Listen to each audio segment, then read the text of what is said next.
우리 류승연 작가님께서 대치 퀴즈에서 발달 장애 아들의 엄마가 되기까지의 그 인생 스토리를 준비를 해봤는데요. 그 첫 번째 이야기입니다. 탄탄대로만 걷던 대치동 출신의 정치부 기자셨잖아요. 그 학구열 높은 강남 대치동 출신이시군요. 아, 저희 부모님이 엄청 학구열이 높으셔가지고 제가 그 공부 지상주의 집안에서 자란 거예요. 아, 부모님 얘기하니까 지금 이렇게 자세부터 달라지세요. 표정도 별로 안 좋아지시고. 그랬는데 저는 첫째라서 그랬는지 좀 이렇게 공부를 부모님이 바라시는 대로 잘하지는 못했어요. 그래서 좀 말썽도 많이 부리고 했는데 그래도 어쨌든 그냥 대학도 가고 이렇게 기자 생활도 하게 되고 해서 그냥 나름대로는 열심히 잘 삶을 살고 있었습니다. 근데 이 기자라는 직업이요. 뭐 글만 잘 쓴다고 되는 게 아니라 밤도 많이 새고 체력도 필요하고 그럼 만만치가 않은데 이게 적성에 잘 강단도 있어야 맞으셨어요? 아, 저는 굉장히 좋고 재미가 있었어요. 그러니까 사회부 기자를 먼저 하고 정치부 기자를 했는데 사회부 기자를 할 때는 그 형사님들하고 같이 봉고차 타고 아, 맞아. 그때 그렇죠. 봉고차 타고 오락실 있잖아요. 네. 오늘 밤에 급습할 오락실 미리 이렇게 같이 막 따라가 보고 이런 것도 너무 재밌었고 이제 국회 출입하던 정치부 기자 시절에는 국회의원들하고 아침에 통화해서 국회의원을 깨워서 빨리 멘트 주세요. 의원님 이러면서 네네네. 그런 것들이 모든 것들이 적성에 너무 잘 맞더라고요. 그래서 굉장히 재미나게 잘 했었습니다. 그러면은 뭐 계속 거기서 그냥 나는 탄탄대로를 걸을 것이다 이렇게 그냥 생각을 하셨겠네요. 탄탄대로라는 생각보다는 그냥 나는 지금 정치부 기자 일을 하고 있으니까 네. 여기서 국회반장을 이제 했었거든요. 네. 그러고 나면은 그러고 나면 언젠가는 뭐 국장도 편집국장 되고. 하고 정치부장 하고 그다음에 편집국장 하고 나는 50대 60대 때는 편집국장 하면서 막 이렇게 호통치고 살아야지. 호통 어깨 치면서. 네, 그럴 줄 알았습니다. 아, 그런데 그런 삶을 상상하고 있었다가 네네. 갑자기 또 지금의 또 삶에 어떻게 보면은 어떻게 상상을 좀 하셨습니까? 반대되는 삶에 대한 현재 상상을 상상을 했을까요? 못했지. 전혀. 네, 전혀. 그렇습니다. 발달 장애아를 지금 키우고 있는데 주변에서 그럼 그 전에는 장애 아동을 키우는 가정이랄까 이렇게 보신 적이 있으세요? 경험이 있으셨어요? 아니 한 번도 없어요. 제가 이제 저기 살던 동네가 일원동에 있다가 대치동으로 가서 이쪽 어쨌든 강남구였잖아요. 이쪽에서 살고 있는데 장애인의 존재를 처음으로 본 게 대학교 1학년 때예요. 대학로에 그래요? 연극 보러 갔다가 네. 거기 이제 휠체어 탄 당사자를 처음으로 봤는데 그 모습이 저는 너무 낯서니까 놀랐던 거예요. TV에서만 보던 사람이 실제로 있네. 이 정도로 몰랐던 거예요. 이제 와서 나이가 들어서 생각을 해보니까 네네. 나는 왜 길에서 한 명도 마주칠 수 없었을까 하니까 그쪽 동네는 좀 이렇게 경제적 여유 있으신 분들이 많이 있으시잖아요. 외국 보내신 것 같아요, 제가 보기엔. 그러니까 발달 장애가 있으면 우리나라 복지라든지 교육이라든지 이게 아직까지는 미흡하기 때문에 조금 더 정책과 제도가 마련된 이렇게 해외로 나가서 시절에는. 할 수 있게끔 이렇게 하지 않으셨나. 그래서 내가 길에서 한 번도 장애인은커녕 발달 장애는 더더욱 볼 수 없었던 그런 삶을 살지 않았나라고. 지금은 물론 뭐 그래도 이게 많이 특정 있지만. 동네의 예. 이야기는 아니겠죠. 전반적인 우리 아, 사회의 네네네, 분위기가 맞아요. 예. 그랬을 것 같아요. 그래도 예. 지금은 많이 사회에 나와 있어서 활동도 하면서 볼 수 있지만은 또 과거에는 그랬을 수 있을 그럼요. 거예요. 네. 정말 생각지 못했던 일인 거잖아요. 네네. 그럼 생각지 못했던 어려운 시기가 찾아오게 되는데요. 결혼 3년 만에 태어난 이란성 쌍둥이. 어이구. 아, 쌍둥이를 낳으셨구나. 네, 제가 처음에 이렇게 임신을 했을 때 쌍둥이인데 아들 딸이래요. 오. 너무 좋다. 너무 예. 좋죠. 막 주변에서 어른들이 넌 200점이라고. 그렇지 200점이. 한 방에 아들 딸. 얼마나 그러니까 저도 막 예. 나는 더 이상 애 낳을 필요 없어. 이번이면 끝이야. 이러고 좋아했는데 네. 임신을 해서 쌍둥이면 우리가 조산의 위험이 많이 있잖아요. 굉장히 위험하죠, 사실은. 예. 근데 저도 어. 임신 7개월 어. 들어가자마자 양수가 터진 거예요. 너무 빡. 얼마나 그때까지 그러면은 걱정했을까. 계속 활동을 하신 일하고 거예요? 있었어요. 아이고. 한참 일할 때. 네네. 저는 이제 쌍둥이 기저귀 값도 벌고 해야 되니까 한 임신 8개월까지 일하고 이제는 육아휴직해야지 했는데 그때 임신 7개월 들어서자마자 양수가 터졌는데 아이고. 일란성 쌍둥이니까 딸은 여기 있고 아들 여기 있고 양수 각각 따로따로 있잖아요. 네. 딸 양수가 터진 거예요. 병원을 갔더니 이제 자기는 딸은 자기 양수가 터졌으니까 빨리 나오고 싶어서 힘을 주니까 곧바로 나와서 응애응애 울어요. 네. 근데 이 아들이 위에 있던 아들이 뒤따라 나와야 되는데 얘가 못 나오고 있는 거예요. 아. 시간이 30분, 40분, 50분 길어지니까 의사 선생님이 이러면 아들 죽는다고 수술하자. 네. 억울해요. 이럴 거면 처음부터 제왕절개를 내가 그치, 했지. 그치. 왜 고생하고. 두 곳을 다 아파야 하냐.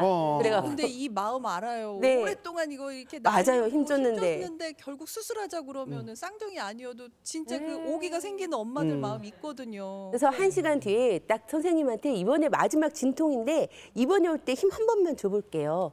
그래서 그때 힘을 딱 줬더니 아들이 딱 태어나요. 얼마나 기쁘셨겠어. 너무 기쁘죠. 근데 다른 게 있어요. 딸은 태어날 때 제가 응 하고 아들이 나오니까 응애 하고 보통 오더라고요. 그렇잖아요. 네. 딸이 그랬고. 근데 아들을 힘줘서 딱 태어났는데 아무 소리가 안 나. 무슨 아, 일이에요? 순간 걱정 많으셨겠네. 무슨 일이에요? 아무도 나한테 근데 얘기를 안 해주고 네. 이렇게 누워 있는데 천장을 보고 있는데 침묵만이 있고 갑자기 다급한 의료진들의 발소리 있잖아요. 그게 사람 더 불안하게 하잖아요. 엄청 무서운 거예요. 그래서 네. 선생님 왜 아기가 안 울어요? 근데 그때 아들이 말을 해요. 뭐라고 하냐면 에? 애라고 숨을 쉬면서 아들이 살아나는 거예요. 아, 살았어. 숨도 멎었었고 그 과정에서 뇌출혈 등등의 여러 가지 좀 뇌손상도 있고 아. 하다 보니까 그 이후로 이제 아들이 발달 장애가 오게 된 거 아닌가라는 저희가 추측을 지금 의사들도 추측을. 제대로 이거는 알지 못하고 그런 추측을 하고 있는 상황입니다. 그럼 그 뇌손상 때문에 발달 장애가 생긴 거는 뭐 정확하게 그렇게 진단이 네, 그거는 저희가 병원도 항상 다니고 하지만 그 발달 장애란 것은 너무나 다양한 원인들에 의해서 일어나기 때문에 네. 이렇게 딱 집어서 아 원인이 이래서입니다라고 밝힐 수 있는 게 사실 많지가 않아요. 답답하네요. 그러니까. 그랬구나. 근데 정말 어렸을 때는 이제 남자 아이들은 조금 더디다라는 생각들을 맞아요. 부모님들은 하거든요. 네. 말도 좀 늦게 하는 편이고 그래서 어렵게 태어났지만 이게 정말 장애가 있다는 걸 알아보기까지는 시간이 좀 걸렸을 것 같거든요. 예. 진단 받기도 좀 그랬을 것 같고. 아이가 장애 판정을 아이고. 받게 되고 이제 그로부터 지옥의 3년을 보내셨다고. 아니 정확히 했는데 그 진단을 언제부터 받았어요? 아들이 진단을 받은 거는 5살 때 장애 확진을 받았는데요. 예.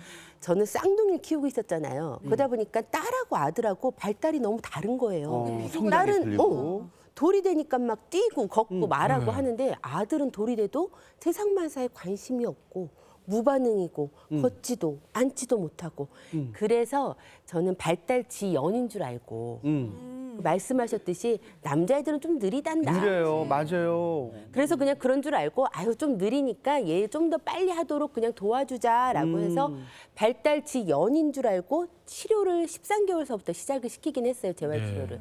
그러다가 장애 이제 확진을 받은 건 5살이었던 거죠. 그럼 그 5살 때부터 여기서는 지옥의 3년이라고 표현을 하셨는데 어떻게? 그러니까 얼마나 힘드셨으면 그렇게 표현을 하셨어요. 그러니까 저런 그러니까요. 표현을. 전 진짜 지옥이었어요. 그 당시는 지옥이었는데 이게 딱 5살부터 8살까지가 아니라 5살을 기준으로 두고 여기 이 사이에 3년. 그러니까는 알고는 있었던 거예요. 마음속에서 부정은 하면서도 이거는 지연이 아니라 장애일 거야. 근데 저도 그러고 여기 우리들도 다 비장애인이잖아요. 그리고 장애가 내 삶에 올 거라고는 생각을 못 하고 살았기 때문에 그걸 받아들이는 과정이 쉽지가 않았던 거죠. 어렵죠, 어렵죠. 그래서 이런 부정의 단계, 막 절망의 단계 하다 보니까 근데 또 저만 그런 게 아니라 저희 남편도 그렇지. 아빠인데. 아, 이 삶은 내 삶은 다 끝났다. 우리 아들로 인해서 내 삶은 저당 잡혔다. 그리고 남편하고는 또 서로를 탓하게 되잖아요. 그러다 우리가 서로 마음속에 이렇게 긍정적이지 네. 못한 이게 있으니까 서로를 향한 이것도 이렇게 심해지고 그렇죠. 또 우리 비장애인 딸내미가 있는데 아, 그치. 우리 딸내미는 딸내미대로 돌볼 새가 없는 거예요. 발달장애인 아들한테 우리의 모든 관심과 시간과 노력이 가야 하니까. 그렇죠. 그래서 이게 모든 것들이 진짜 복합적으로 너무나 힘들었던 시기를 저는 저기 지옥의 3년이라고 표현하고 있어요. 첫째는 또 첫째대로 네. 그 어리잖아요, 걔도. 어린데 관심을 못 받으니까 또 힘들었을 것 같아요. 그럴 것 같아요. 저희 딸이 초등학교 1학년 때 이런 말을 해요. 나도 차라리 장애인으로 태어났으면 좋았을 걸. 그러니까 그 말 들었을 때 엄마 사랑이 그 부모의 입장에서는 얼마나 이렇게 속이 안타까웠을까? 아프고. 이게 속이 안타깝고 아파야 되잖아요. 근데 그 당시만 하더라도 저도 아직 완전히 장애 수용이 안 된 상태였기 때문에 가장 먼저 든 생각은 화. 아. 뭐라고? 어떻게 그런 엄마가 소리를 이렇게 해? 힘든데 지금 너까지 그러면 엄마 못 살아. 막 제가 딸한테 소리를 질렀어요. 그랬는데 차라리 고마워요. 우리 딸이 그때 이렇게 표현을 해주어서. 제가 그 일을 겪고 나서 우리 딸에 대해서 이제 칼럼을 쓰기 시작을 했는데 그 칼럼 제목이 딱 그거였어요. 나도 차라리 장애인으로 태어났으면 좋았을 걸. 마음을 이제 이해하시. 이거를 썼더니 전국에서 온갖 욕메일이 오는데 그 욕메일이 너무 고마웠던 거예요. 욕메일을 보낸 분들이 누구였냐면 이미 어른이 되어서 결혼도 하고 자녀까지 낳은 비장애 형제자매들. 그분들이 우리 부모가 그렇게 장애인 형제자매만 돌보느라 나에게는 어떠한 사랑과 관심도 주지 않고 있다가 내가 이 어른이 되어서도 나의 이 마음에 쌓인 한과 분노와 이것들을 가감없이 저한테 다 토해내시면서 너 그렇게 키우지 말아라. 오히려 그게 제가 그때 정말 반성을 하고 제가 그분들의 그 메일을 통해서 정말 큰 깨달음을 얻고 그때부터 저희 딸에게도 이제 다른 기존과는 다른 양육 딸에게도 그렇게 다르게 대하시고 또 아들도 이제 받아들이게 되면서 이제 3년이 지나가면서 학교도 가게 됐겠어요. 근데 애들은 이제 자라나면 초등학교 가고 뭐 어디 가고 하다 보면 또 그때마다의 벽이 달라지잖아요. 더 높아지잖아요. 그럼. 예. 어떠셨어요? 초등학교 때. 그 지옥의 3년의 시기를 보내고 나서 이 시기가 너무 힘들고 이러다가는 이제 딱 죽겠는 거예요. 뉴스에 딱 나오기 일보 직전인 거예요. 그래서 안 되겠다 싶어서 나름대로 제 마음을 좀 다잡을 수 있는 이제 그런 것들을 찾아 나서서 어느 정도 내 마음이 다잡아졌다고 생각했는데 초등학교를 가니까 이제 교육의 틀 안에 들어가잖아요. 그러니까. 여기선 또 다른 문제들이 발생을 해요. 그래서 초등학교 안에서 우리 아들의 어떠한 특성을 잘 이해시키지 못했고 그때는 저도 몰랐으니까 아직 어린아이 엄마라서 그래도 여러 가지 문제들에 부딪히면서 아 그냥 이대로 아들과 함께 나는 이번 생을 아유, 그런 그렇지. 생각. 별의별 생각 많이 하실 것 네네네. 같아요.